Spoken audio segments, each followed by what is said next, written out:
institutions are failing to operate within the GIFME system. In fact, the Budget Committee, chaired by Honorable Kweku Kwarteng, has started an exercise, and they have started inviting every institution that is not operating within the GIFME system to explain why they are failing to do so. I participated in that meeting, and we are working with Controller to remove all the obstacles, all the challenges for which they are not able to operate within the system. We've given ourselves some timelines, and so I want to believe that next year it should be difficult for anybody to come here and give an excuse why they are not operating within the GIFME system. And so I appreciate this concern, but it is something that we are really working on. Thank you. Okay, this falls right into the next infraction, partial compliance with gift mix usage. And Honorable Shirley, Chair will take that one. Thank you, Chair. So, as Chair indicated, there are some covered entities that are not fully compliant with the gift mix system. And we know what this does is to increase the risk of material misstatements and also undermine efforts to promote accountability, transparency, and effective public financial management system. Why are some covered entities not complying fully? Can you educate the committee on this? Okay, thank you, Madam Chair. Actually, covered entities subsiding on GOG funding are on GIFMIS. I mean, those who receive releases from Ministry of Finance for their payments are all on GIFMIS. The gap is the other funding source, which is the donor, the statutory funds, and the IGF. These are the institutions which are not on GIFMIS. And as Honorable Minister said, the Budget Committee actually requested for a list of institutions that are not on GIFMIS. That information was given. I think they started inviting those institutions. But what we want to do as controller is that we realize that it's very convenient for the covered entities not to use GIFMIS because they are able to refer their payments even outside GIFMIS. And we've started a program. We want to do it. We are going to gradually withdraw the manual checks in the system. So gradually we will withdraw the manual checks, and that will compel them to use the GIFMIS. If you process and you can't effect payment, then of course you'll be compelled to use GIFMIS. And that is what we have discussed with Ministry of Finance. We have their support. They are even saying that if there's any payment that is outside GIFMIS at the Ministry of Finance, we should start with them. So we are going to come out with a program. We've had discussion with GIPS, which is Ghana Interpayment and Settlement System, to use the EFT with the commercial banks. We are going to sign a service level agreement with them, with the commercial banks as well. So we'll do it. We are going to do that. And they'll be forced, they'll be compelled to use GIFMIS. It's something that we are going to do. Thank you. So these are promises that I look forward to you fulfilling, but how soon can we expect you to do this? We did a pilot, and I think one that is it Ablukuma South Municipal Assembly. Currently, they are using the EFT and it's working. We want to build on that, and then, as I said, that to be done gradually. We want to identify all the manual checks in the system. We set up a committee with our Controller Accountant General, Bank of Ghana. We identify them, and then we take it from there. We also don't want to create inconvenience for the covered entities, because if you have done the manual checks, then you should make sure that the GIFMIS system and then the processes are also working very well. So it will take time, but we are looking at the end of the year. We will have withdrawn a lot of the manual checks. Thank you. Thank you. Mr. Chairman, in addition to this, in fact, we want to give the covered entities that are not operating fully using the GIFMIS, especially those using their IGFs. They are the main culprits now. We want to give them the benefit of the doubt. And so as a follow-up to the parliamentary engagements with them, we have invited them to meet with the Ministry of Finance and Controller and Accountant General's Department. We want to give them, to agree with them on some timelines. Because, as the controller said, after a certain time within this year, you will not be able to spend your money if you are not operating within the gift system. And because we are government, we also don't want government services to suffer, the citizenry to suffer in accessing some of these services. So we want to be fair to everybody. But very soon we will announce the timelines, and after which time manual checks cannot be issued unless you operate within the system. And so I'm sure we can share those timelines with you after we have extensively engaged them next week over the timelines that we'll agree with them. Thank you. All right, the next infraction is on paragraph 53, inadequate disclosure of significant investment and disinvestment. And Honorable Enim will take care of that one. Thank you, Chair. So, Chair, this has to do with inadequate disclosure of significant investments and disinvestments. So the auditors noted that controller recognized disinvestments in public institutions amounting to 10,296,229,559 Ghana cedis, and new investments totaling 19,247,229,144, as presented in Schedule 4. I would want the controller to run the committee through the processes involved in recognizing investments and disinvestment, and also the role of independent valuers, internal audit, and external auditors. Thank you, Madam Chair. Director for National Accounts will handle this one. Thank you very much, Honorable Chair. First, the process of handling or accounting for investment and disinvestment. Well, investment in its simple terms, when these entities put money somewhere expecting to get something out of it, is the investment. So if within the reporting period they've done something new, it's an addition, as indicated by the auditors. And if they decide to withdraw or, how do we call it, end the investment by taking back their money, it's a disinvestment. So I refer you to page 455 of the report. That's where you find those details. Now, what auditors are raising again is a standard, it's a requirement by the IPSAS. And let me indicate that controller, we are not directly involved in doing this investment and disinvestment. What we do is to aggregate what the entities have done. So sometimes it becomes very difficult to know specific reasoning, timing behind this investment at the accounting stage. But what we want to do is to really get these entities to know this IPSAS requirement as raised by auditors, that in their books, they should provide adequate disclosure to clarify what is accounting for additional investment in their books and what is accounting for disinvestment in their books. So when we are doing consolidation, to the extent possible, we can give a summary, a highlight as a matter of disclosure on this. This is what we've not done, and auditors are raising it, and we thought it's appropriate. But one challenge and one other thing we'd like to draw audit and the committee's attention is that the national account, the whole of government account, is a consolidated account. And it's not every information that we can put in. And if you go to page, Schedule 4, page 455, we are talking about over 300 entities.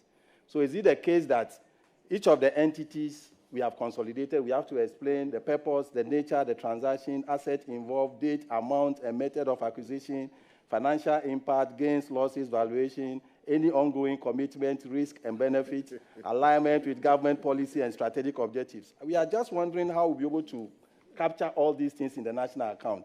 Already, these documents... I think that I would want to come in here. Thank you. This is a consolidated account. That's correct. And IPSAS is clear on disclosures.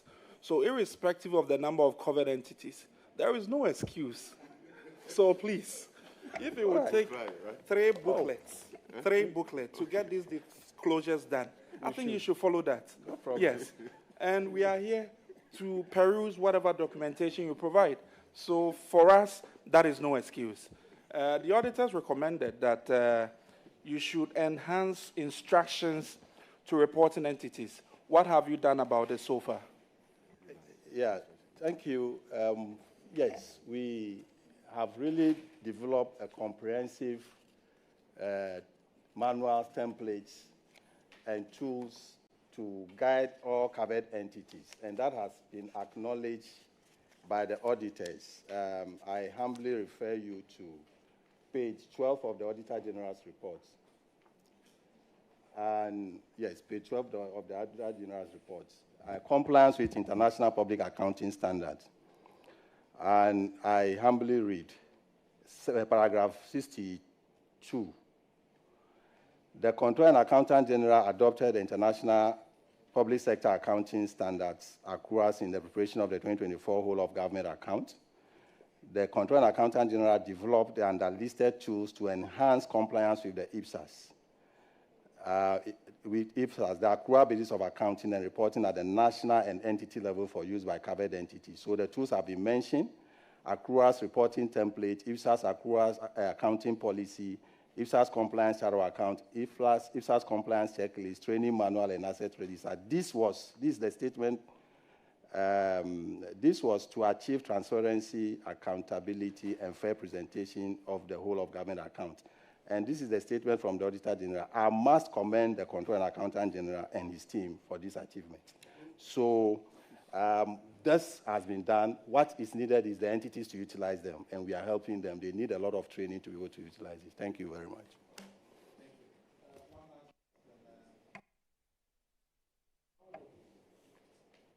How would you ensure that going forward, now you have provided all the things that you have done, but in terms of evidence, do we have evidence that these covered entities have received these instructions?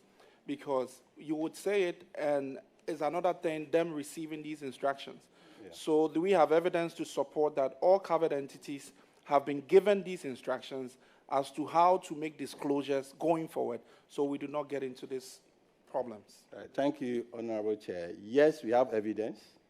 These documents were launched at 2024 Annual Conference of Controller and Accountant General. And as I speak, they are all on the Controller's website for all entities to download and use. We've also administered training for over 1,200 public sector accountants. We have the list of all the trainees available and their entities. We can make it available if requested. Thank you. Since we have the auditors here, auditors, are you satisfied with these explanations? Honorable Chair, yes, we are satisfied with the explanation given. Thank you. Thank you very much, Controller.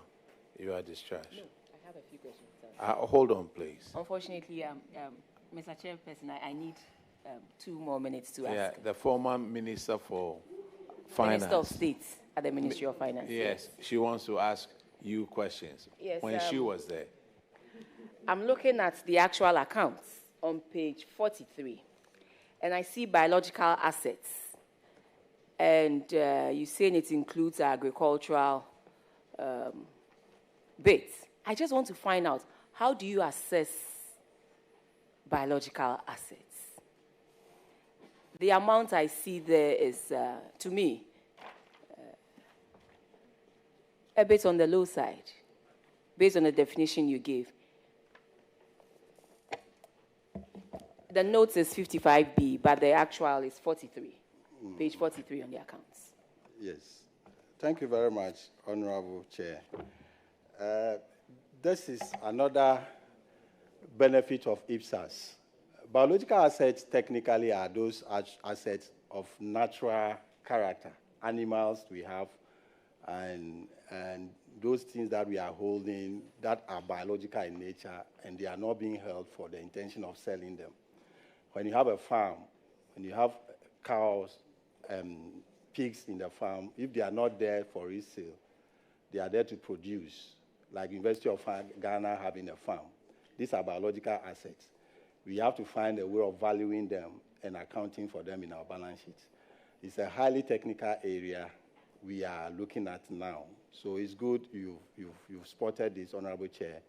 We are engaging Ministry of Agric and identifying institutions that have any engagements in the form of agric or related matters. Then we find a very suitable way of identifying this and valuing them. There are some technical complications, but IPSAS it's a requirement of IPSAS, and we have to work to achieve it. The figure you've seen here is an indication that we have started something. So we'll build on it in the subsequent account, hopefully. Thank you. Also, I looked at page 588, the grants bit. And for certain countries that I know, they are usual development partners who, in one way or the other, bring in something. I don't see any figure there. I just want to find out from you why it is so. Yes, that's true. Page 588, the grant schedule, we did not have any inflow from these development partners for 2024. And this, we collate this data from Ministry of Finance, the entities, and our Public Debt and Investment Directorate. Once there's no figure here, we still have them in our books, but within the reporting year, we did not receive any inflow from them. That would be the reason. That's not possible for Japan, for Germany, for France, for Netherlands.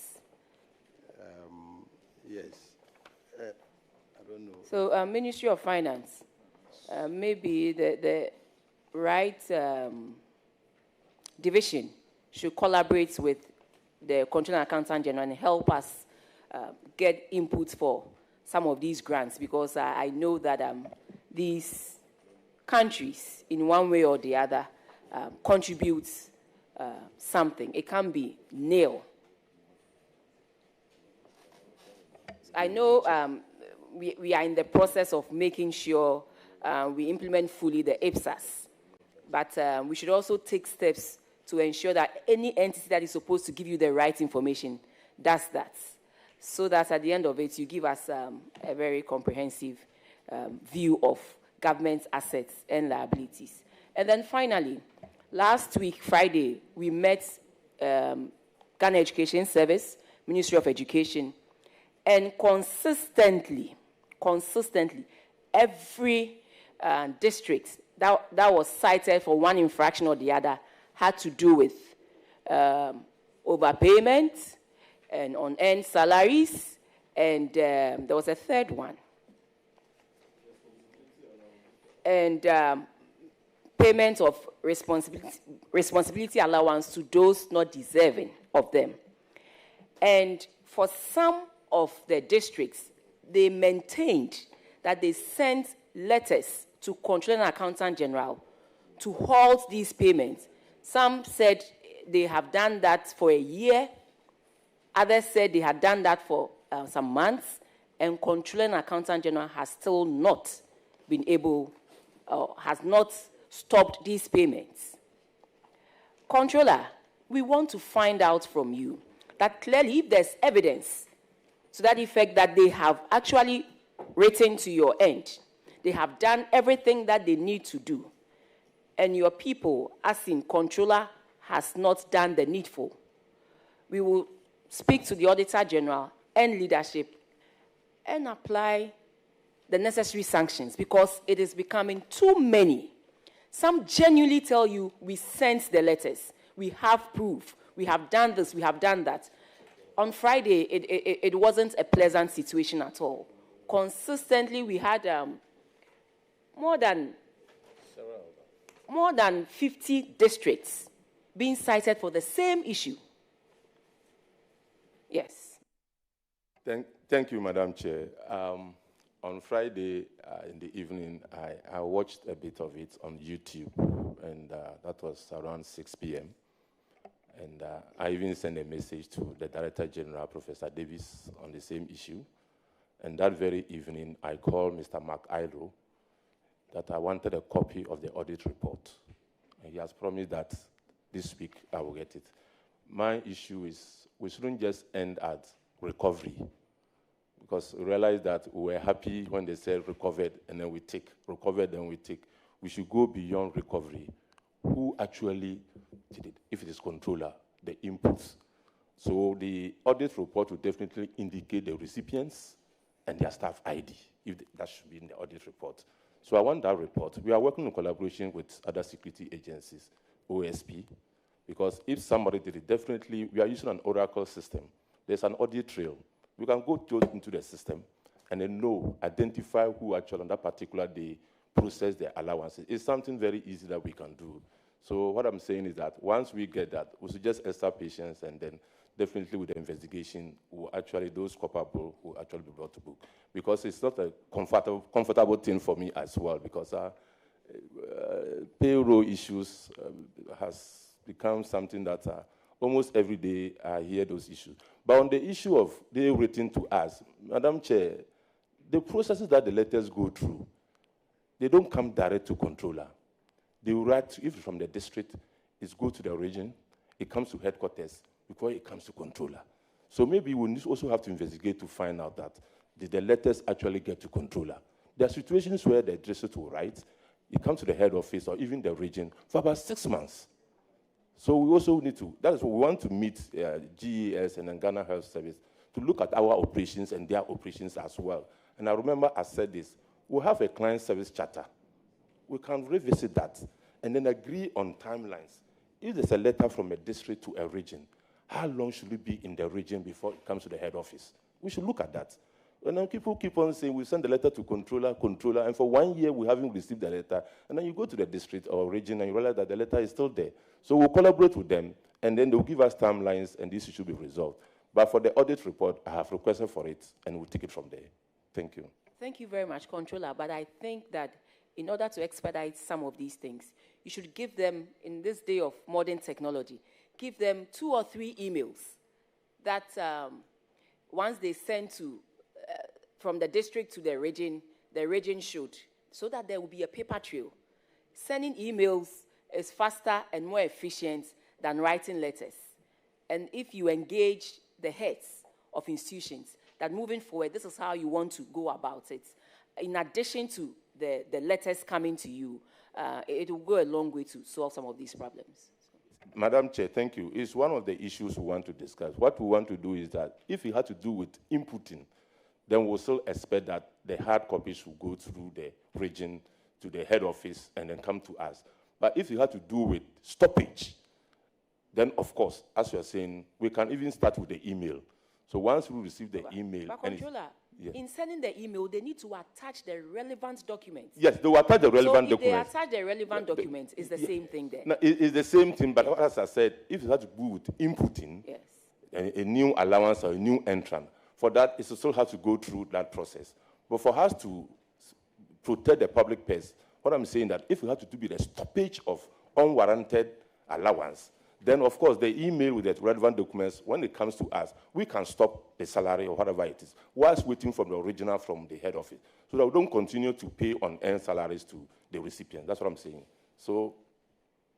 Then finally, why is it that when sometimes mistakenly somebody's name is taken off the payroll, it takes forever? Controller, it takes forever for the person to be put back on it. Sometimes it's a genuine mistake from the validators. And sometimes too, it is a way of some of the heads showing teachers where the power lies. Exactly. And it's very, very painful. Since Friday, we've had a lot of these reports.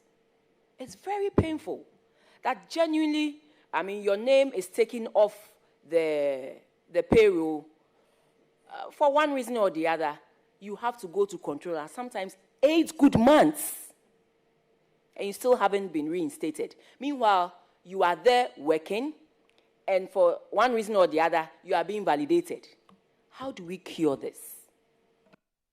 Thank you, Madam Chair. If you have to do with the validators, of course, they validate. They are in the district, they are in their offices, and they will determine that this number of people deserve to be paid. So if for one reason or the other, they don't validate you, then it's the same process. It's the same validators and institutions that have to go through the process to validate you for us to pay you. We cannot, as controller, pay you if the validators haven't validated you. So these are some of the challenges that when they bring proof to you that it was wrongly done, and so you have to reinstate the person. That's what I'm talking about. There are some people who vacate posts and they deserve to be taken off. But those who, for one reason or the other, are genuinely taken off, the validators will tell you they have done the right thing. They have sent the documentation and everything to controller. Sometimes they even show you evidence that this is what they have done.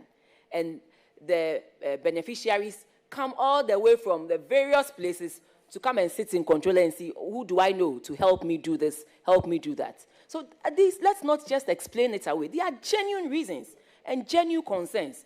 I think maybe you should have a desk dedicated specifically for these things, because sometimes when you hear their stories, controller, it's not too good. Thank you, Madam Chair. We have a desk, we have a client service who deals with the payroll issues. And I think I remember I mentioned this somewhere that they come direct to the client service, and then their issues are resolved. Those can be issues.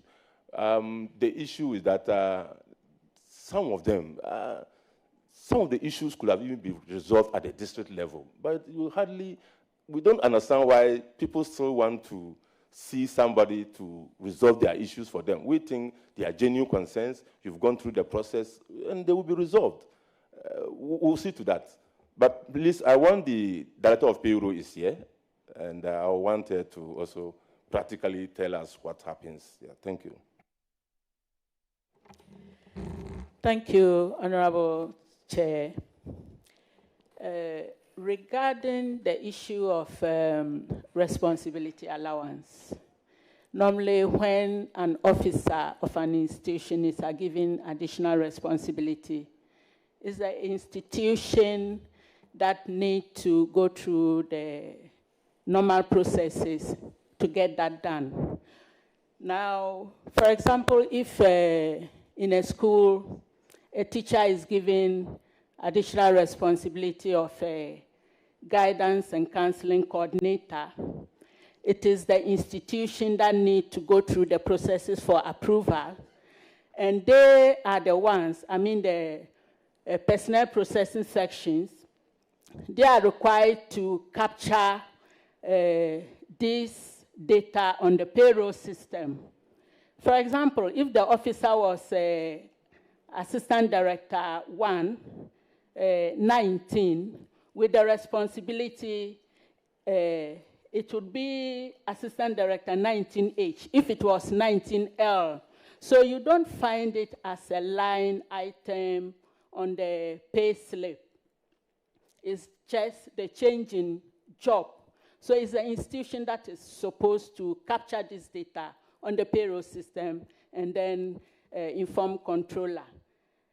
When, again, that responsibility is taken away from that officer, it's the institution, again, that is required to also change the job again to reflect the current job of the officer.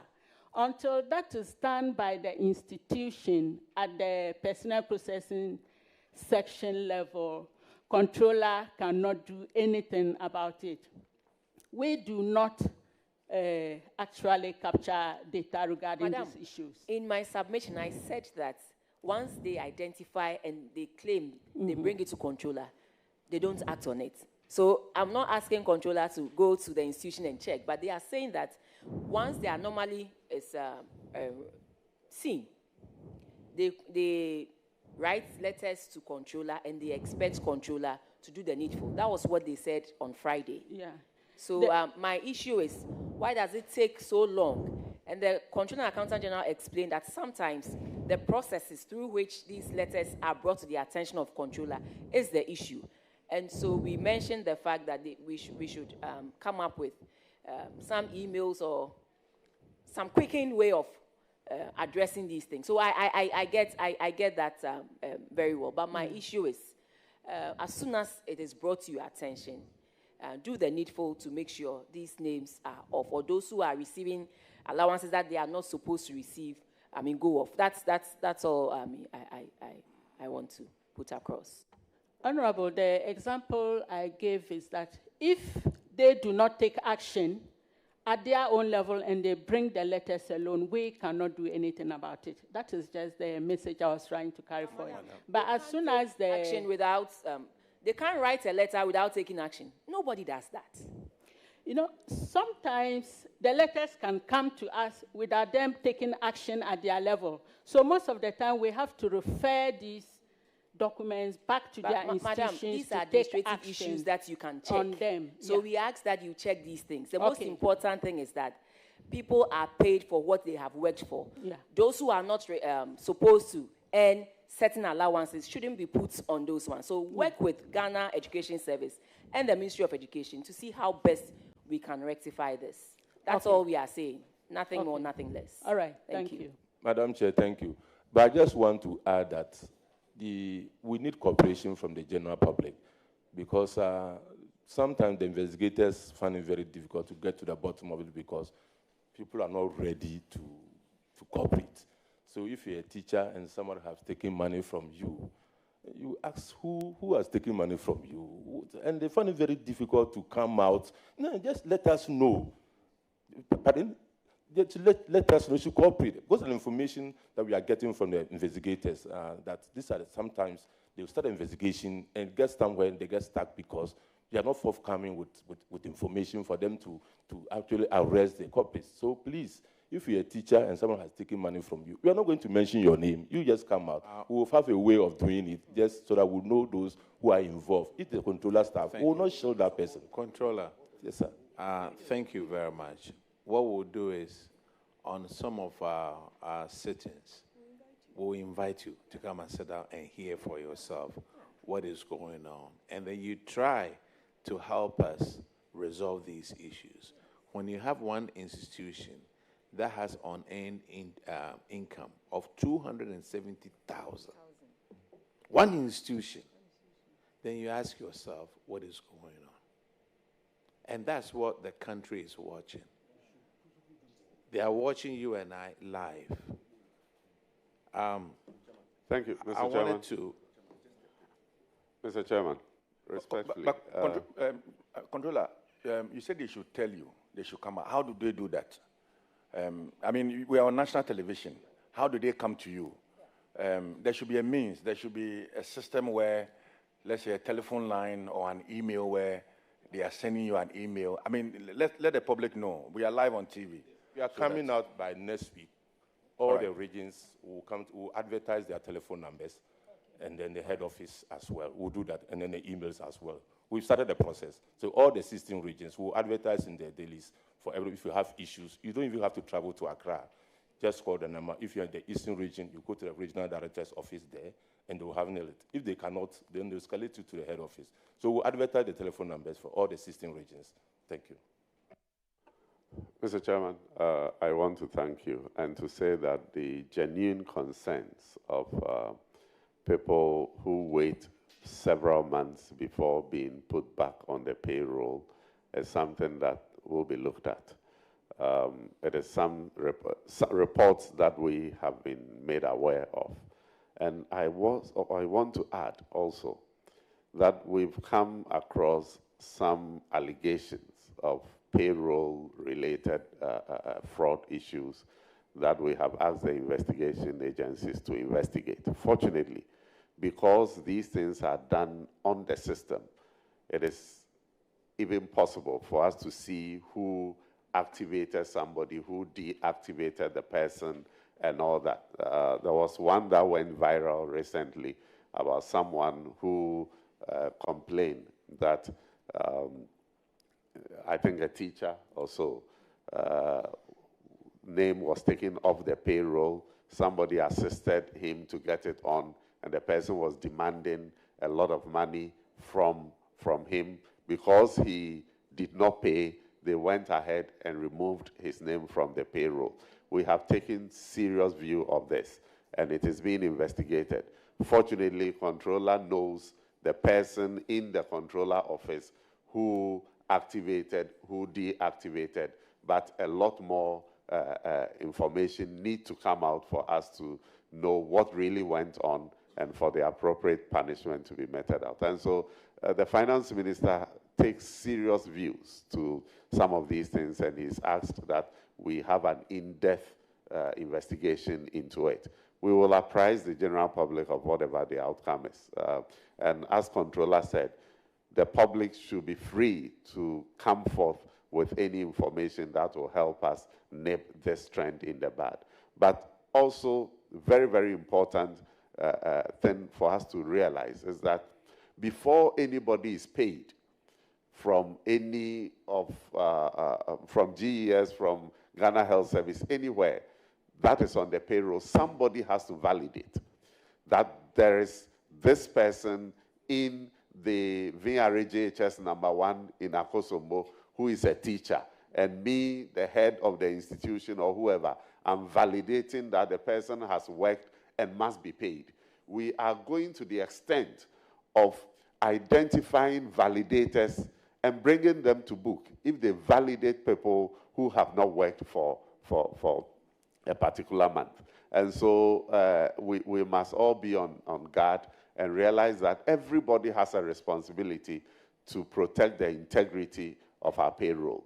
Because the system where we clean the payroll and only for ghosts to re-enter the payroll and all that, I think must come to an end. And so thank you, Chairman. I think Controller is here.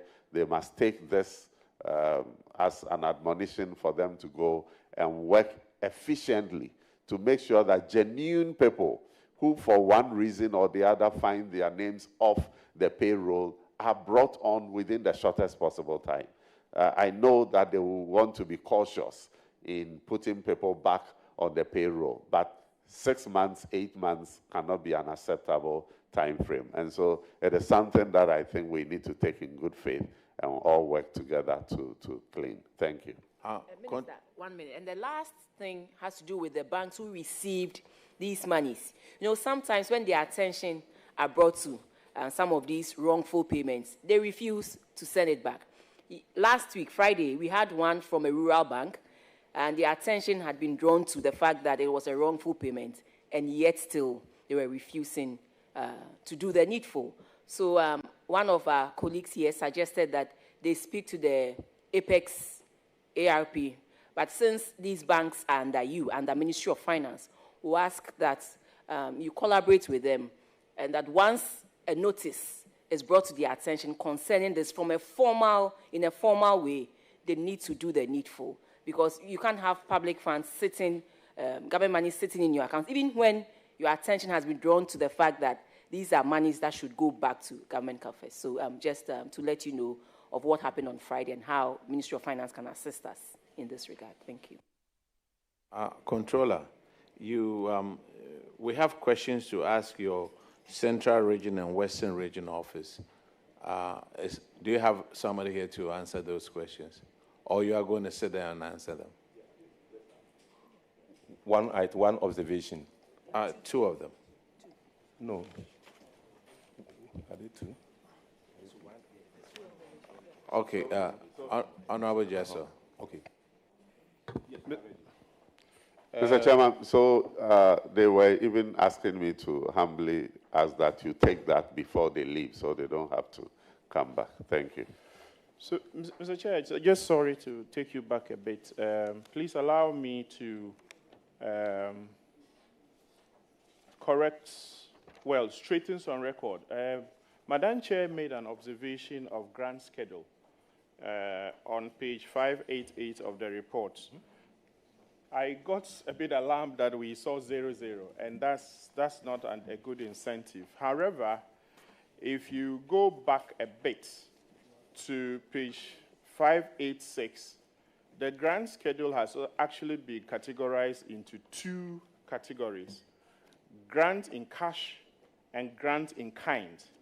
So the grant in cash actually has some figures from the DPs and other organizations. Okay. And it is the grant in kind component that we are seeing 00 recorded. Okay. So that our development partners do not see us as not recognizing their grants. So the grant in cash is actually from page 586.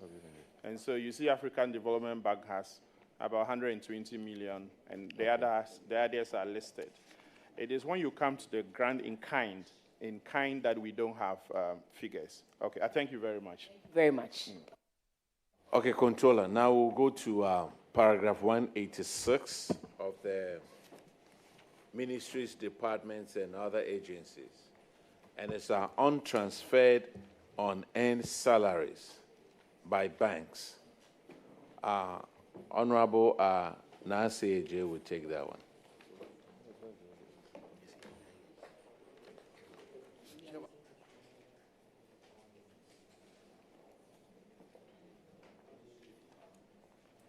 186. So the untransferred, these are the evidence. We have retrieved them from pensions. So we use their committed pension to take it. One person paid his, the other one we have used their committed pension to take it off. Oh, okay. So this one? Yes. So everything has been paid? Yes, we paid. Okay. Retrieve all. Okay.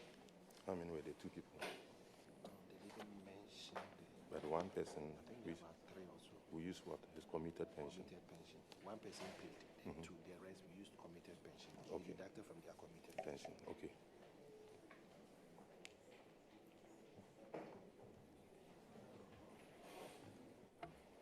Thank you very much, Mr. Chairman. Controller, this is Aguna West District, Central Region. On untransferred, unearned salaries by the banks, totaling 308,827 Ghana cedis. And the auditors noted that several letters were written by Controller and Accountant General between April 2023 to December 2023, instructing banks to transfer a total unearned amount of 308,827.38 from the pensioners' individual accounts to government chests. These individuals were Emmanuel Otabel, David Kwabna Daakun, Frederick Howie, and Vincent K. Otu. The auditors recommended that the regional head of Controller and Accountant General should employ the use of court orders to recover the said amount with interest at the prevailing Bank of Ghana rate. Controller, I want to find out from you the steps taken so far and whether the said amount that belongs to all of us has been returned to chest. Thank you. Thank you, Madam Chair. They've all been recovered, and we have the evidence here to show. Auditors, please, can you confirm? Honorable Chair, we are yet to be updated with the evidence that they have.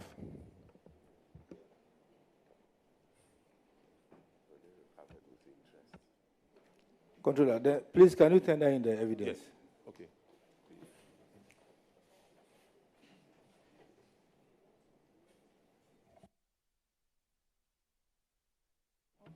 Chairman, please, the said amount has been recovered, so they've tendered in the evidence. Thank you. Chairman, I don't know if the auditors will confirm, but the recommendation, they are yet to. Have you confirmed? Their recommendation is that it should be recovered with interest. So I'm even interested to know whether it was recovered with interest or just the amount. The auditors said that they are yet to get a confirmation from Controller. So probably maybe, Controller, you heard what your boss just said? Yes.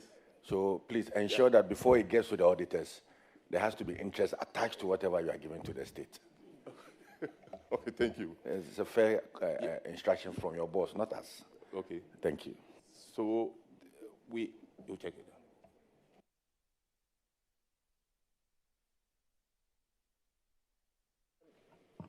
Honorable Prime, yes. 190 to 193. Thank you, Madam Chairperson. And the infraction is purchases of items for non-existing departments. And the auditors in the review of your books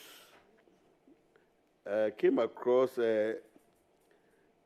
purchases made to the tune of 19,591 for the supply of office consumables on behalf of the Department of Rural Housing and also Parks and Gardens. However, by one Mr. Richmond Anson and Prince Nana Adey, the accountant and the director of budget of the division of RCC. But however, it was realized that these offices, these departments do not have designated offices physically in existence in the region. and this worsened off. And so the auditors recommended that you cannot purchase items for a non-existent office. And for that matter, Mr. Richard Ansong and Prince Nana Adey should refund the amount of 19,591. So the regional director of Controller was mandated to recover this amount from them and also to ensure that the two officers are sanctioned per Section 96 of the PFM Act. Controller, can you tell us the status of this recommendation of the Auditor-General? Okay, thank you, Madam Chair. First, it's about the non-existence of the office. I also have a document here proving that a staff was seconded from RCC to the Department of Rural Housing. So that is why I'm a bit challenged that if RCC has seconded an officer to the Department of Rural Housing, while the auditors are also saying that there's a non-existent department. There is a letter here to that effect written by the RCC. Anyway, but the monies have so far been recovered. But another issue that I have with the auditor's recommendation was that my information was that they said the items were not delivered. And then there is an SRA that I've cited that showed that the SRA was signed by the storekeeper initially, which were not signed by the internal auditor. So then, if that is true, why then say that the head of the department and the accountant should be held responsible and who be asked to refund the money? Because the storekeeper, if it is true that the items were not delivered, then I think the storekeeper should also be held responsible, because the SRA is a document that shows that you signed to indicate that the items have been delivered in the right quantity and in the right specification. So if the storekeeper signed and the internal auditor did not sign, then there is a problem. So if they have to refund, my issue is that then the storekeeper as well should also be asked to be partner. That is an issue that we want to discuss with the auditors in the region and then find out. But so far, the two gentlemen have refunded money to the state, and there's evidence here to show to that. Controller, you know, yes, some of these things, I don't think you are being fair to the auditors. They come to the entity. Mm-hmm. If they had seen all those documentation, I don't think they would have this in their reports. No. So it is not the fault of the auditors that, oh, they were there, you've seen, you've identified this, you identified that. Ask the people there whether during the exit conference they showed all those documents to the auditors. If they had done it, I don't think the auditors would have it here. And so let's work with them to make sure we clear this. No, Madam Chair, my issue there are two issues. The first issue was the fact that they said there was a non-existent department of rural housing in the region. But I've also cited a letter from RCC seconding our staff to the department. That's why I was saying that we need to find out from them. Because if there's a letter from the RCC seconding maybe our staff... At that time, your staff did not show proof of this. Yes. Okay. Then, and my second issue about the fact that... So, no, you lost that when the auditors were at your end. You should have explained all these things. No, this didn't happen in the Western... No. So I got this information from my officer. When I say you lost, I don't mean you in particular, but Controller and Accountant General in your capacity. Because the auditors came there, they sat with you. And so if for one reason or the other you have found documentation, the best thing to do is give it to the auditors, let them clear you, and then we close this infraction. And we move on. But we won't come and allow you to lecture the auditors on what to do and what not to do, respectfully. But auditors, can you confirm or otherwise what the Controller and Accountant General is saying?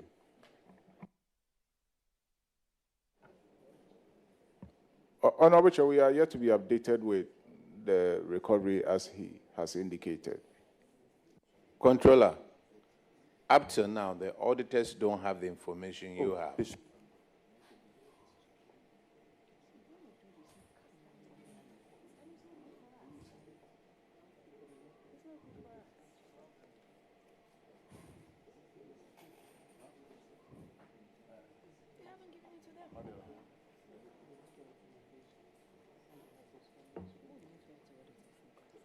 I even have, they sent it to me even on WhatsApp, because I called the regional director to make sure that it is done. And I gave them a hard copy to be given to the Yes. But Controller, excuse me. Yeah. You are not the auditor. The auditors were the ones who cited them. Yeah. So if they have that information, they should share with the auditors. Up to now, the auditors don't have copies of it. I'm saying that. I made sure that the refund was effected, and then I asked the regional director to send me a copy of the pay-in slip.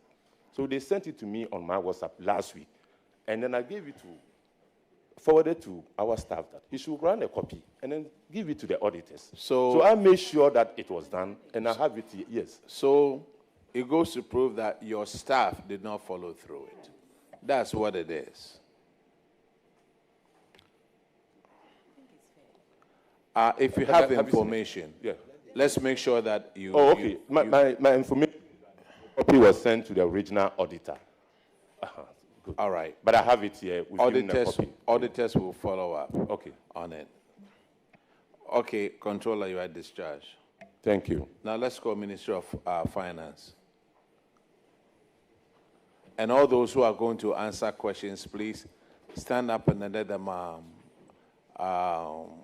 swear you in if you haven't been sworn in yet. And that's why we are reporting back to the committee that we have had difficulties in actually identifying the officers to be able to practically implement the recommendation. Are we saying that those people who suspended their licenses are ghosts? Seriously, somebody made that decision. I think to add to what Chairman just said, I know at the GRA, there are specific officers assigned to various institutions and companies, and there are files that are open for companies. So once we go to the files of this institution, we should be able to identify which officers worked on it.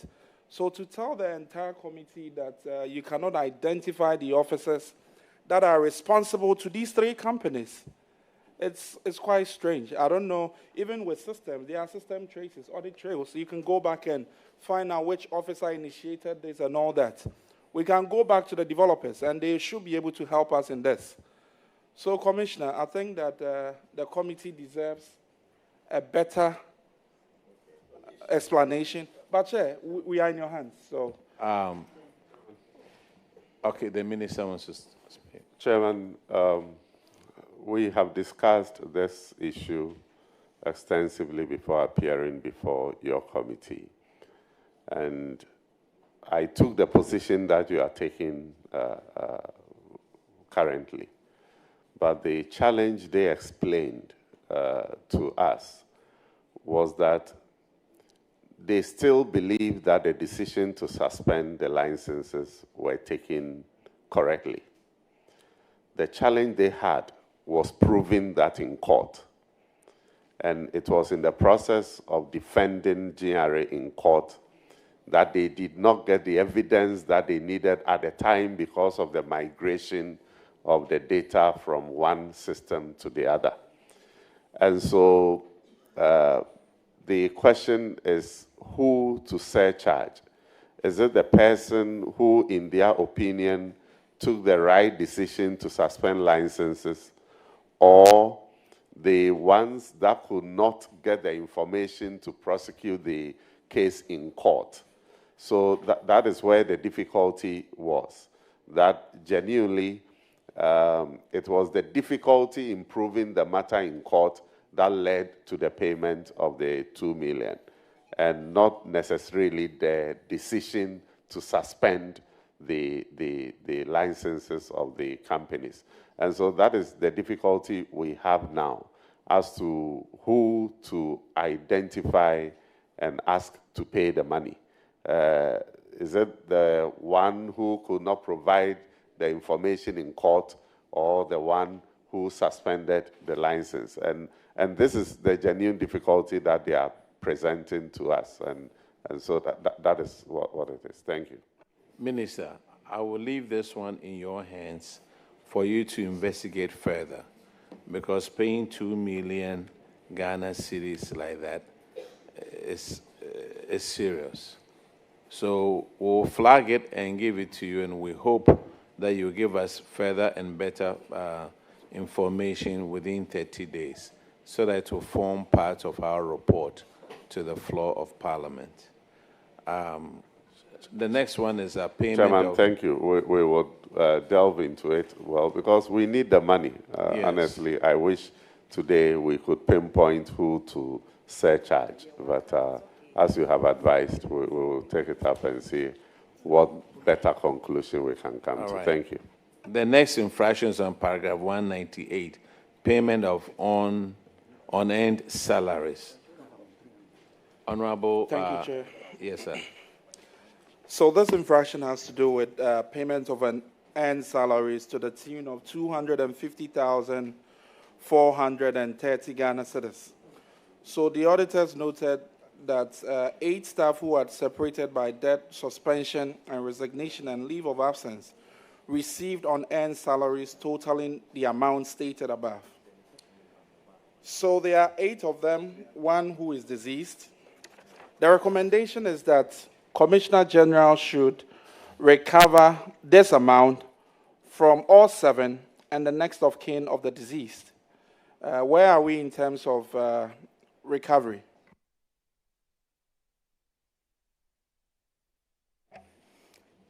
Thank you very much.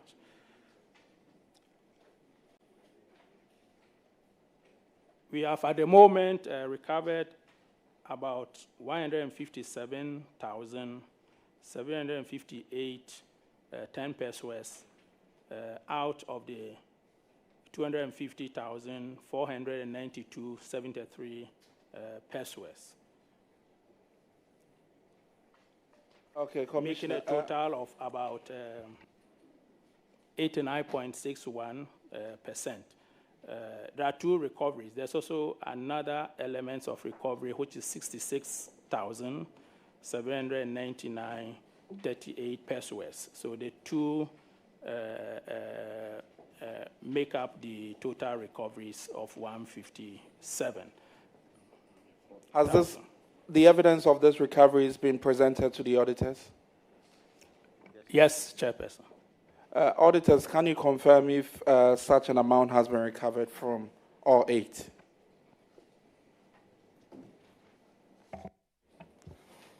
Honorable Chair, the assertion made by the Commissioner is accurate. Thank you. So, Commissioner, what steps are you taking to recover the difference? Thank you. There are 1 or 2 of them that we are pursuing through their, pension funds, and we've written to the entities that hold the funds to be able to recover these monies, the remainder. Just by way of information to the committee, the officer who validated all these payroll, is that officer still at post? Chairman, let me explain that there was a process of validation that was running on a quarterly basis. What we have found out is that the quarterly process actually sometimes gets caught up with events within the quarter. So in order to improve and to prevent such event reoccurring, we have introduced a monthly validation by officers from the various centers with finance, and a quarterly validation by the internal audit to make sure that this does not recur going forward. Thank you.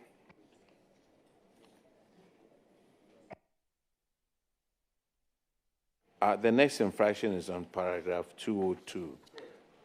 Yes, and Madam Sherry Che, yes. Commissioner General, on the report, it stated that the amount should recover with interest. So I want to know from you, whatever you have recovered, is it part with interest, or you yet to, recover the interest? Thank you. Now I've been informed that I need to say 202. So go ahead, paragraph 202. Thank you, Chair. So this is This infraction is to do with indebtedness of state institutions. So when the Auditor-General reviewed the debt stock of the large taxpayers' office, they noted that 9 institutions owe the authority taxes amounting to 47,411,774.68 Ghana cedis. The recommendation was for the Commissioner of the Domestic Tax Revenue Department to ensure that the head of the large taxpayers' office recovers the debt owed by applying the debt enforcement processes. Can you give the progress of this recovery?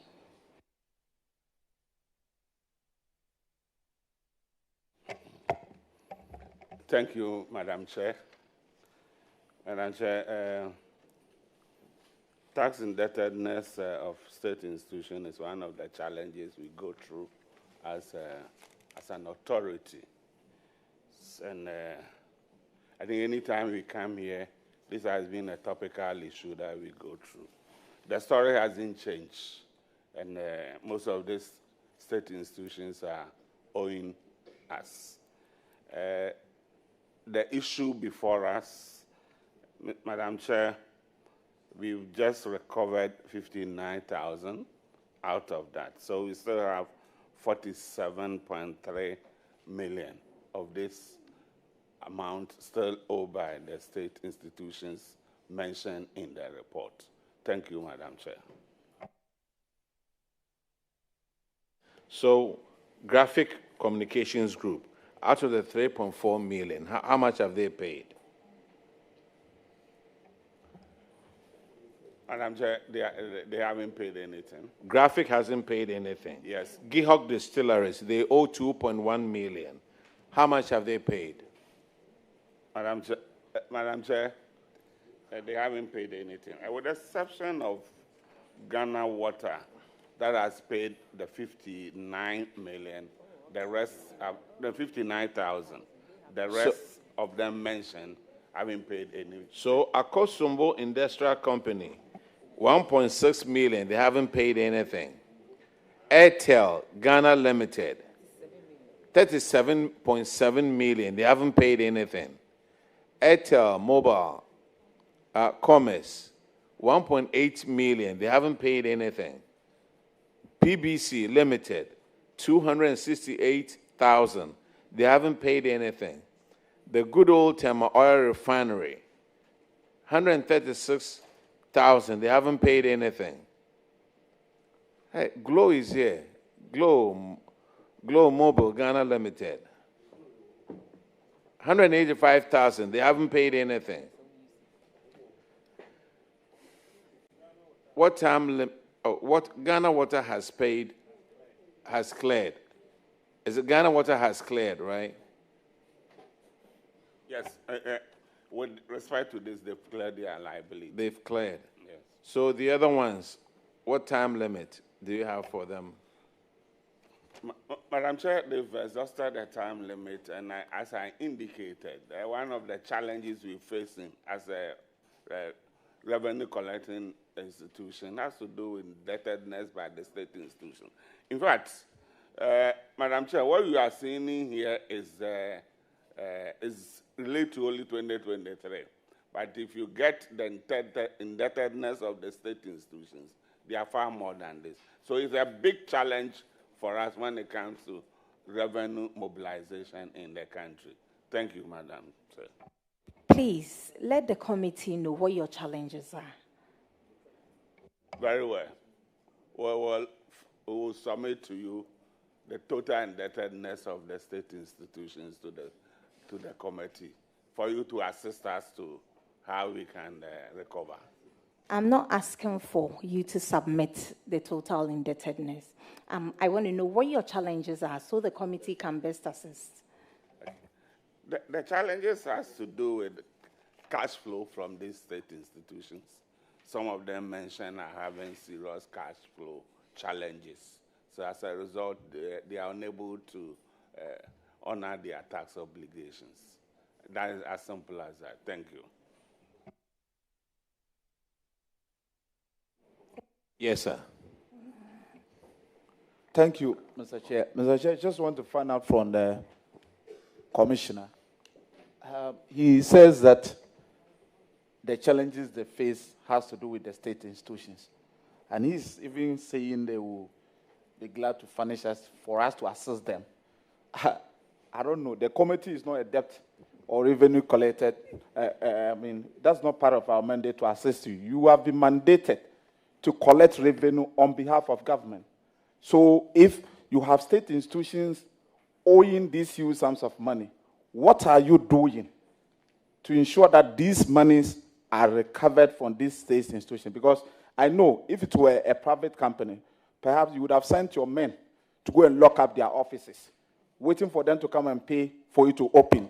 What are you doing as far as these debts are concerned? How are you going to recover them? We want to know the practical,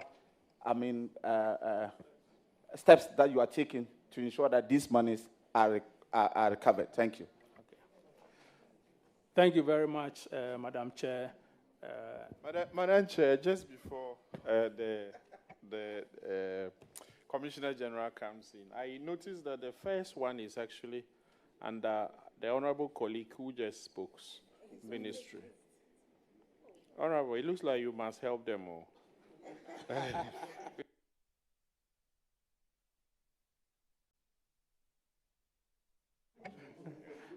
Thank you, Madam. Thank you, Madam Chair. Certainly, we don't intend to make the August committee a debt collection one. We don't intend to do that at all. But I will say that we continuously engage these institutions. The law normally permits us to grant them about 6 to 12 months repayment plan, which the Commissioner earlier indicated they have exhausted. For some of these institutions, we've gone ahead to even take the highest enforcement measures, including garnishing their accounts. But those things yields nothing when there's nothing in those accounts. So we are continuously engaging and discussing with them to look at improvement in their business and at which point that they can make good some of these amounts. So as I said, the challenge is more in terms of the performance of these institutions and their ability to pay the taxes on time. But nonetheless, we're still keeping our eyes on them to make sure that at any point in time where we are able to collect some of these, we will do so. Thank you, Madam Chair. The next infractions on paragraph 206, Honorable Nasser will take that one. Thank you very much, Mr. Chairman. Commissioner, this figure looks very frightening to me.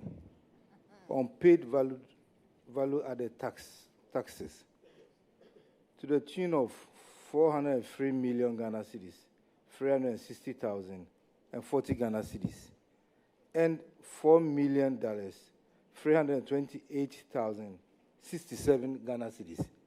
I hope it looks frightening to you as well. Commissioner,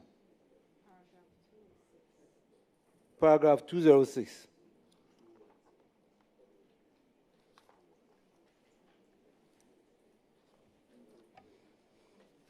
Please, are you there? Yes, thank you, Madam Chairperson. So in respect of the 403 million Ghana cedis, Madam Chairperson, we have so far recovered 232 million out of that amount. And we have, based on objections by some of these entities, we have agreed to 11.2 million as an assessment that need not be there. Let me state that at the time that this audit issue was raised, some of the entities were going through an assessment, and therefore we've taken out 11 million. So overall, we have so far recovered 60.31%, and we are still pursuing the remainder 160 million with the entities that have not fully settled their debt. Commissioner, If you look at number 7, Legon TSC, they are owing to the tune of 111 million Ghana cedis. Is there any challenge at this TSC, Legon? Is there any peculiar challenge? And $4.3 million, Commissioner. Look, what is happening?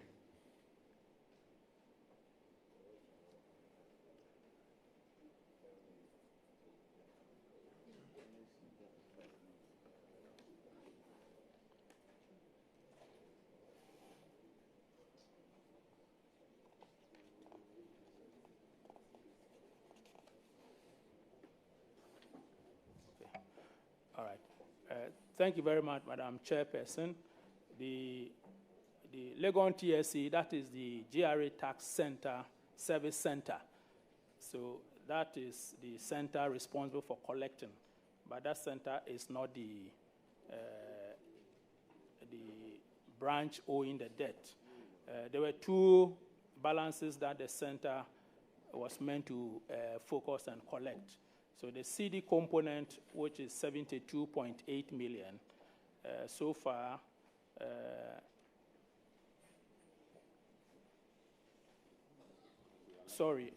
the CD components is 111.4 million. Yes. And then so far, 72.8 million has been recovered, with representing 75%, with an outstanding of 27 million, which we are still pursuing. Then there's a component in USD, which is 4.3 million. This component, we have not been able to recover so far because the taxpayer has contested and has raised the matter with the Independent Appeal Tax Board for resolution. And because that has been raised, we need to wait for the determination of the matter before recoveries can be made. Thank you, Madam Chairperson. Hello, Commissioner General. If you contest a tax that has been held against you, aren't you supposed to pay 30% of that before you contest? So that if you say they have paid nothing, why do you accept that then they can go for arbitration or they can go to the independent tax institutions? But the law is very clear that if you want to contest any tax that is held against you, you have to pay 30% of that first before. Thank you, Madam Chairperson. So the 4.3 is the 70%, which is subject to contest, and that the 30% has already been paid to allow them to contest the entire amount. Yeah. Commissioner, you made mention of recovery of about 200 million. Do we have evidence to that?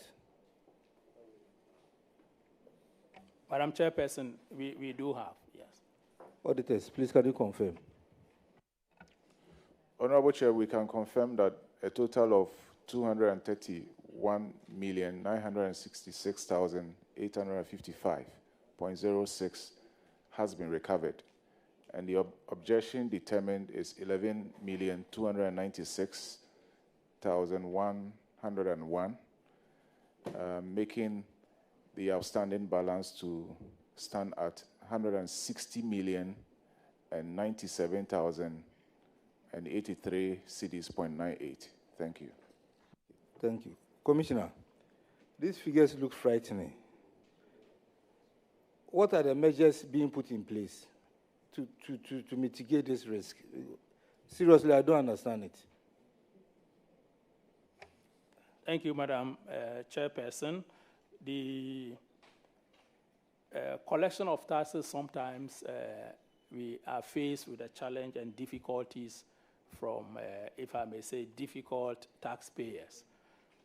Nonetheless, we continue to focus on them, and we continue to chase them to make sure that we collect the taxes that are due for the state. In some of these instances, it may take some time, but because we focus on them, we eventually will collect. So, Madam Chair, I'd like to assure that we continue to work on the outstanding balances and make sure that we collect the taxes for the state. Commissioner, please give us some timelines so that this one will not roll over to next year. Because seriously, these are taxpayers' money, which we can use to build hospitals and etc. We cannot sit down in this country and we are not collecting our taxes. So please commit to some timelines. But we don't want to see these old figures next year. Thank you. Thank you very much. I would like to assure that we are not sitting at all. Indeed, we are doubling our steps and running to make sure that we collect these taxes.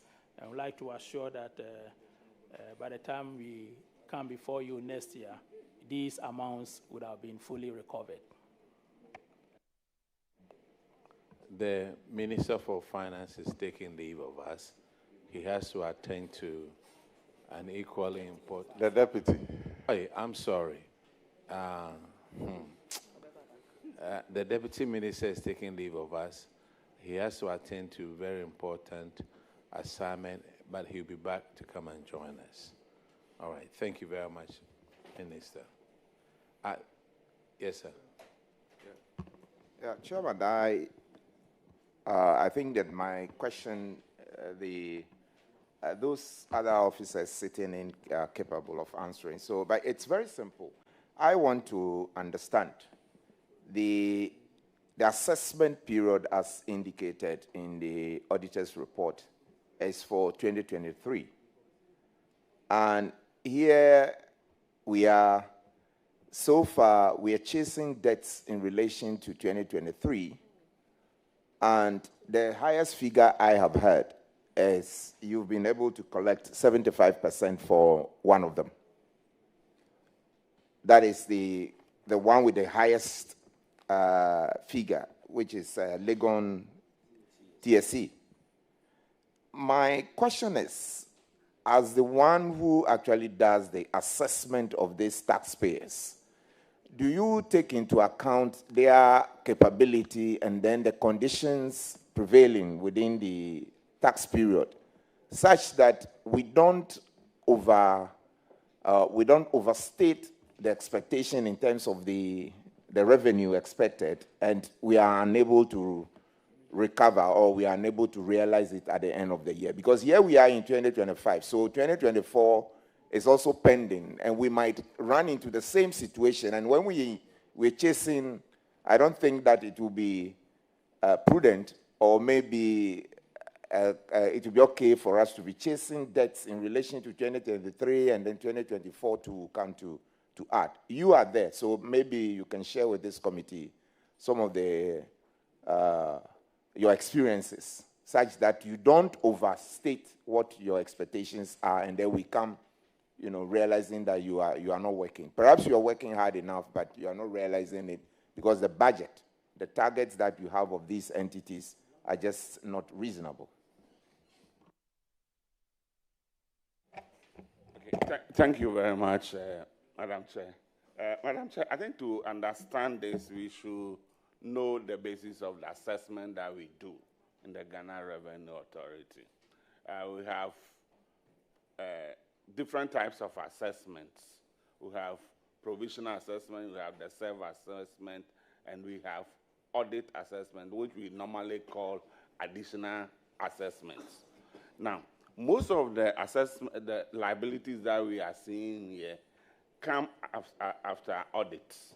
So you might have paid all your liabilities per your self-assessment or your provisional assessment. The Commissioner General has the power to come after and come and look into your books and see whether indeed you paid all taxes due. So you have instances like 2023 that we are talking about. This is as a result of audit that were done in 2024. And this one raised the liability that no, in 2023, looking at your returns, you still have some liabilities that you are supposed to pay. And this is where we normally have contestation between us and the taxpayers. So some taxpayers may object, come with further and better particulars to show that no, the assessment is not true or it is true. So for most of the times with our self-assessment returns, which taxpayers file, we collect no less than 95% of that. So we don't have much problem when it comes to that. But with the additional assessment, this is what we normally have. And this is a continuous thing that we do, because we have to ensure and satisfy ourselves that taxpayers are declaring the correct taxes to the state. So we continue to have this assessment coming in, because you have up to 6 years that the Commissioner General can go to review assessment. And when that is done, whatever liability that comes out of it, we collect. But on your other question as to whether we assess the ability of the taxpayer to pay before we raise the assessment, for us as Ghana Revenue Authority, once we know that the tax is due, our duty is to levy and collect. So if the taxpayer feels that he is not in a position, I think that power rests with Parliament, and they have to route it through Parliament if they want waiver of the taxes. Commissioner General don't have that power. It rests with Parliament. Thank you. Thank you very much. Honorable colleagues, at the rate we are going, if we don't hurry up, we'll finish at 8 p.m. So let's limit follow-up questions, please. The next paragraph is paragraph 210, and Honorable Adam will take that one. Thank you, Mr. Chairman, for the opportunity. Mr. Chairman, paragraph 210 is about unpaid income taxes amounting to 287,333,001 Ghana cedis and 214,281 US dollars and 149,886 euros. In the management response, management agreed to collect the debt by enforcing the debt recovery procedures. I would want to find out from the Commissioner General if he can update the committee on how much they have recovered so far and when they intend to collect the rest. Thank you, Madam Chair. In respect of the tax debt denominated in USD, we have fully recovered it. And then also, in respect of the component denominated in euros, that has also been fully recovered. Then there's a component of 287.3 million, for which we have recovered about 58%. And we are focusing to collect the remainder of 121.5 million. Thank you, Madam Chair. Thank you, Mr. Chairman. Section 51 of the Revenue Administration Act 2016, Act 915, gives the Commissioner the power to even use court proceedings to recover the money. I want to find out from him what he is doing to recover the rest of the 42% that is left, and which processes has he employed so far to recover those monies for the states. Thank you very much. So the enforcement processes includes, in this particular case, settling some of the tax debt for the taxpayer to settle over a period of time. If that fails, then some of the other enforcement measures may include physically sealing off their business or garnishing their accounts. And these are the very highest form of enforcement. And these are used rarely, except in the cases where the taxpayer willfully fails to settle after we've agreed. The court process is one of the final resort where we take all the measures and we are not able to. But in these instances where we are the taxpayers are paying. We have not moved to the court process yet. However, where we have to, Madam Chair, we do go to court to use the laws, to use the courts to enforce the recovery. All right, next infraction is on paragraph 214. And Honorable Nana Oseje will take care of that. Thank you very much, Mr. Chairman. Commissioner, please, are you there? 214.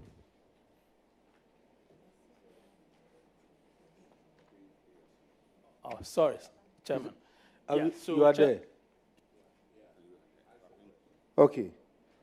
Commissioner, it looks as if your officers are killing the state. Unpaid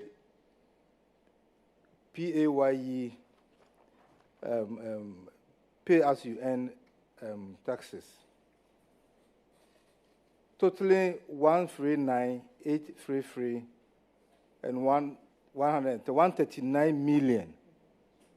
139 million and 549,955.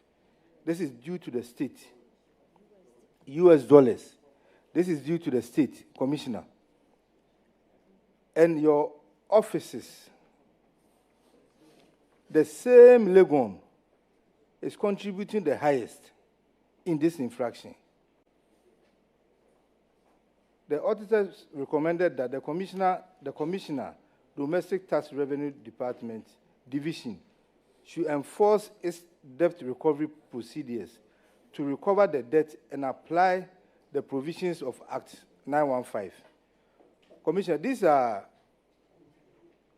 are monies they've deducted from the employees.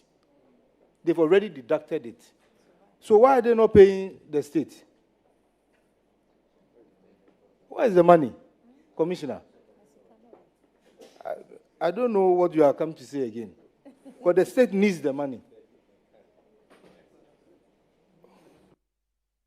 Thank you, Madam Chairperson. As the Commissioner DTR previously mentioned, the assessment regime we have is either provisional or self-assessment.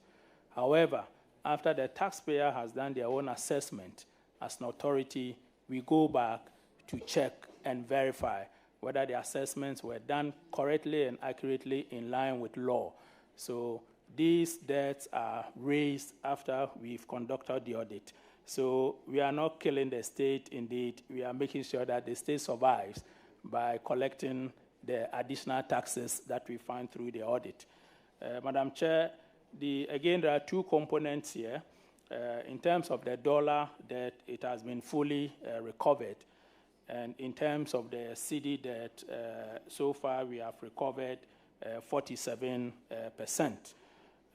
So that is the current state of this. And we are focusing to make sure that we'll bring the debt to zero. Thank you very much, Commissioner. But in terms of the CD, in nominal figures, how much have you recovered? The percentages will confuse the ordinary person. We want to know how much you've... Thank you very much, Madam Chair. We have recovered 49.3 million Ghana cedis.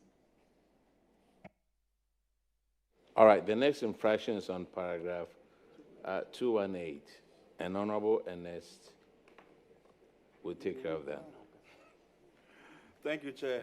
So this has to do with unpaid withholding taxes to the tune of 101,807,494 and US dollars of 5,451,000. Commissioner, can you tell us so far if there's been any recovery of this? Thank you, Madam Chair. This matter relates to the same company which featured in the previous point, which is Tech Africa Offshore Limited. Again, they have contested the USD of 5.4 million, and they have brought the matter before the Independent Tax Appeals Board, and we are going through the process with them. In respect of the CD component of 101.8 million, we have recovered 34.4 million, and have also re-examined 6.9 million out of that debt. So overall, 40.66% is resolved or recovered. Thank you. Auditors, can you confirm if 34 million has been recovered out of this? Yes, Honorable Chair, an amount of 34,435,491.87 has been recovered. Thank you.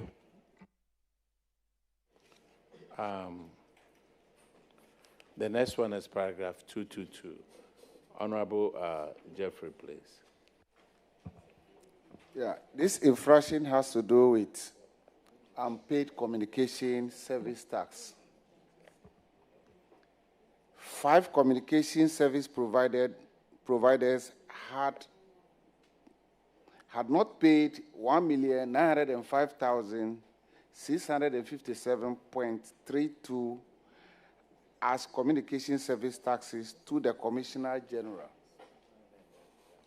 The Auditor-General recommended that the Commissioner, Domestic Revenue Tax Department, ensures that the heads of the tax officers concerned collect the communication services tax from the service providers. Has that been done? Thank you very much. Madam Chair, out of the 1.9 million, we have recovered 1.84 million, representing 97%. And we continue to use various enforcement actions to retrieve the outstanding balance of 65,000. Thank you. Thank you. Commissioner General, we have pages upon pages about the same issue, about collections. Now, let's make it easier for you and for us. Why don't you go through all these, give us a comprehensive list about what your debt is, what you've collected so far, and what you are going to do to collect the rest of it. Those individual TSCs will do the same thing and then send it to you. And if we could have that within 30 days, that will solve your issues and solve our issues. But it's the same mundane thing. And if we could do that for us, that will help all of us in this situation. Thank you, Madam Chair. We will gladly accept that offer from the committee and submit a comprehensive position to the committee as directed. Yeah. Within 30 days. Okay.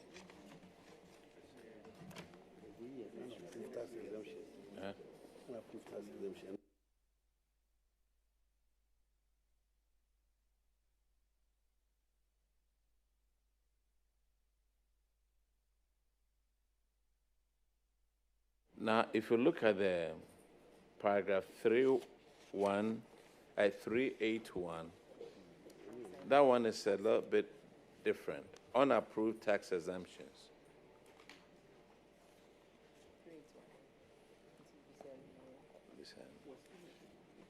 That's from Western Region, Takrady.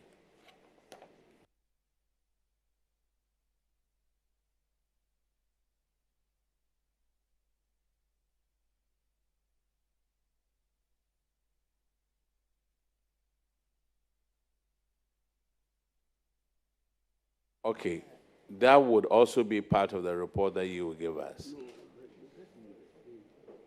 Explain to us why unapproved tax exemptions to the... Okay.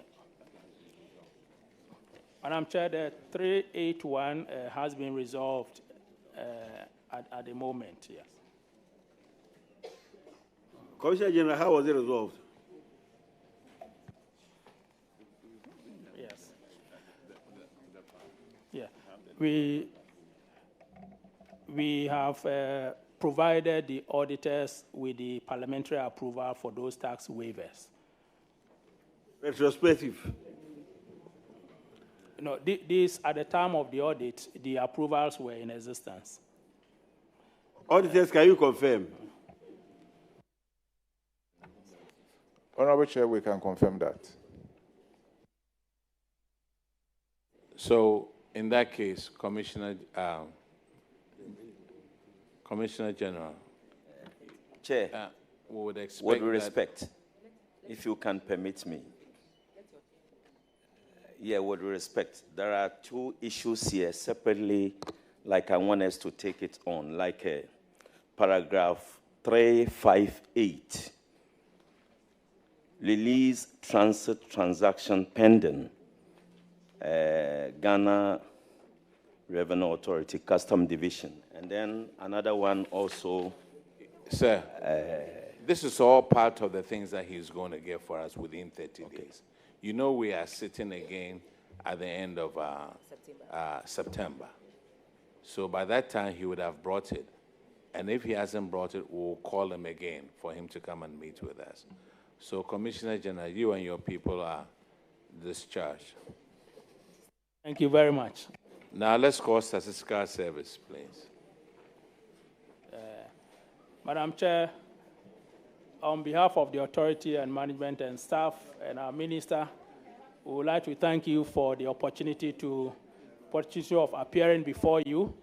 And we would like to assure that the directives that have been given will comply on or before the date. Thank you very much. Thank you, and we look forward to GRA achieving its targets for 2025. Thank you. Statistical Service, are you here?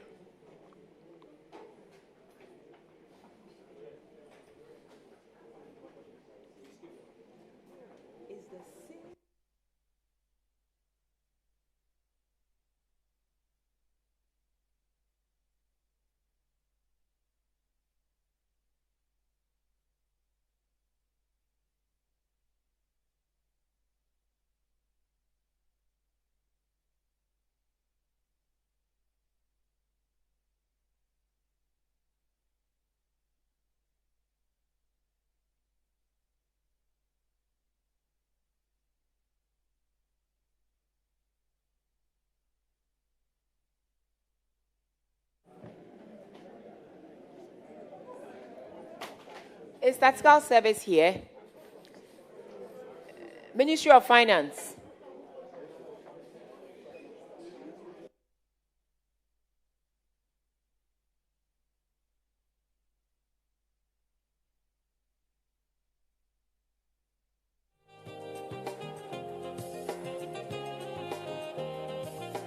Okay. Order.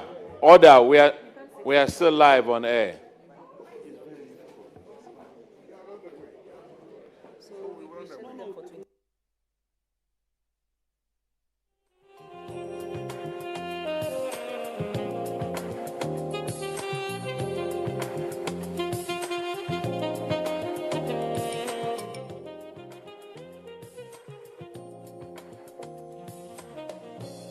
We understand Statistical Service is still not here. And so we would like to reschedule Statistical Service for 29th September 2025. Ministry of Finance, you have to come with Statistical Service on the 29th of September 2025 because we understand they are not here. So this brings us to the end of the session for this particular sitting. And would like to thank honorable members for their devotion and time to this Public Accounts Committee of the 9th Parliament. Also like to thank the Ghana Audit Service for the immense work they have done in helping us come up with these infractions and see how best we can all work together to bring these infractions to a minimum and also collect every penny that has gone the other way. I also like to thank the ministries, departments, and agencies that attended upon us. We will come back again on the 29th of September, and we'll continue with the reports on the Auditor-General, on the public accounts of Ghana for ministries, departments, and other agencies, as well as the audit report on statutory accounts of government. The statutory public boards and statutory corporations of Ghana. We'll also look at that one in our next sitting. I would like to thank our media people for the support you have given to us throughout our sitting. We thank the Secretariat as well as Parliament and the Hansard Department. And we hope that per the instructions we have given out to all auditees, you carry them out as is expected of you. Within 30 days, we'd like for the auditors to receive all the payments, all the instructions that were given for us to follow within the 30 days. And we look forward to coming back to assess how much we have recovered in terms of the monies that we are supposed to recover. And so on this note, we'd like to thank everybody, thank the people of Ghana for watching and also giving us their inputs on some of the issues that have been raised. We will follow to the letter the one concerning the payroll, the one concerning Ghana Education Service, and the taxes as well that we need to recover. So thank you very much, and thank everybody for making this happen. Rankin, you have been a very good chairperson for this sitting, and we look forward to you taking up the mantle again when we come back, because it is still reports on the 2024 financial year. Thank you very much, members. Thank you.